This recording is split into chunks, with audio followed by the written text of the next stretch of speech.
आ रही हैं और जो बातें निकलकर सामने आ रही हैं, सूत्रों के हवाले से खबरें आ रही हैं कि वो भी राजी हैं और वो पूर्ण समर्थन अपना देने के लिए तैयार हैं। लेकिन दूसरी तरफ कांग्रेस अभी बैठक में लगी है और क्या कुछ उनकी रणनीति होगी ये भी मायने रखती है। देखिए पुष्पेन जी, ये जो बिल लाया गया है इसकी कई मीटिंगें हुई, जेपीसी के कई प्रदेशों में, राज्यों में, केंद्रों पर जा जाकर मीटिंग हुई और उसके बाद इस पर पूर्ण रूप से काम करने के बाद एक मसौदा तैयार किया गया और उस मसौदे में सभी का ध्यान रखा गया और उस ध्यान में ये है मुस्लिम समाज में जो एक विसंगत पैदा हुई है, बड़ा आदमी बड़ा बना हुआ है, गरीब आदमी कहीं झुग्गियों में रह रहा है, कहीं दूसरे की जमीनों पर रह रहा है, कहीं कहीं रह रहा है,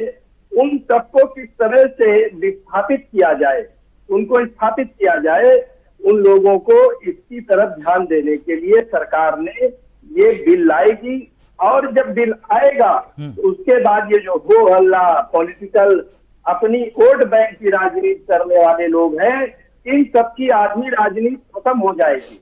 आप ये देखिएगा कि बिल जब आएगा और उसके बाद उसके चीजों को जब लोग जानेंगे, देश जानेगा, तो वो कहेगा कि भारतीय जनता पार्टी ने ये ऐतिहासिक बिल लाकर इस देश में गरीब के लिए, वंचित के लिए और अल्पसंख्यक मुस्लिम समुदाय के लिए, उन गरीबों के लिए एक बहुत बड़ा, पसमानदा मुसलमानों के लिए बहुत बड़ा काम किया है, जिनको पिछले 70 वर्षों से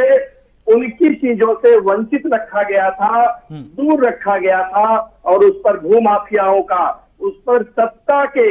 जो भोगी लोग हैं वो लोग स्थापित थे और जब ये सत्ता के भोगी लोगों से दूर जाकर आम आदमी, गरीब आदमी तक उनकी चीज पहुंचेगी, तब उनको उसका दूरगामी परिणाम पता चलेगा और आने वाले दिनों में ये जो विपक्ष की केवल मुस्लिम तुष्टीकरण की राजनीति है वो भी बंद हो जाएगी। मैं आपको ठीक है कमालुद्दीन जी, काउंटडाउन शुरू हो